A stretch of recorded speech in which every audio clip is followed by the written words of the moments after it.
नाला बंदिस्त करून चार्जिंग स्टेशन उभारणार आमदार संजय केळकर। उघड्या नाल्याच्या दुर्गंधीने त्रस्त हिरानंदिनी मेडोज परिसरातील हजारो रहिवाशांना दिलासा मिळणार। पीपीपी तत्वावर हा नाला बंदिस्त करून त्यावर चार्जिंग स्टेशन उभारण्याचा प्रस्ताव तयार करण्यात येणार आहे। आमदार संजय केळकर यांनी ठाणे महापालिकेच्या अधिकाऱ्यांसमवेत पाहणी केल्यानंतर हा निर्णय घेतला।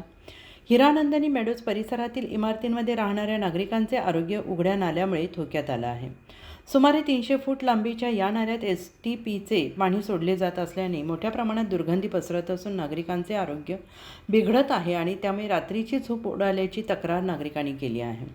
या समस्येबाबत नागरिकांनी जनसेवकाचा जनसंवाद या कार्यक्रमात आमदार संजय केळकर यांची भेट घेऊन निवेदन दिले होते। त्यानंतर केळकर यांनी संबंधित अधिकाऱ्यांशी चर्चा करून उपाययोजना सुचवल्या। त्यानुसार सोमवारी त्यांनी नाल्याची प्रत्यक्ष पाहणी केली।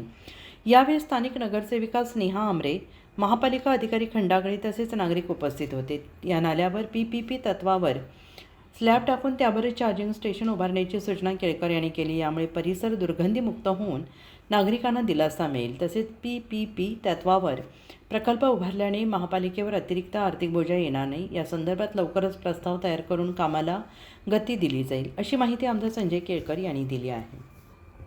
साहेब, हिरानंदिनी मेडोज येथील नाल्याची पाहणी करायला आले होते, काय समस्या होती? या ठिकाणी हजारोने लोक राहतात आणि आमच्या या ठिकाणच्या नगरसेविका स्नेहाताई आमरे हे सर्व हे जागरूक नागरिक यांची मागणी होती आणि त्याच्यामुळे आज आम्ही ही पाहणी करायला आलो। इकडे सगळे नाले जे आहेत 200-300 फूट ते सगळे खुले नाले आहेत। काही नाल्यांच्यामध्ये एसटीपीचं पाणी पण सोडलेलं आणि त्याच्यामुळे इथल्या लोक इतके त्रस्त आहेत की या ठिकाणी त्यांना रोगराईला सामोरं जायला लागतं, आरोग्याला धोका निर्माण झालेला आहे आणि प्रचंड प्रमाणामध्ये दुर्गंधी येते।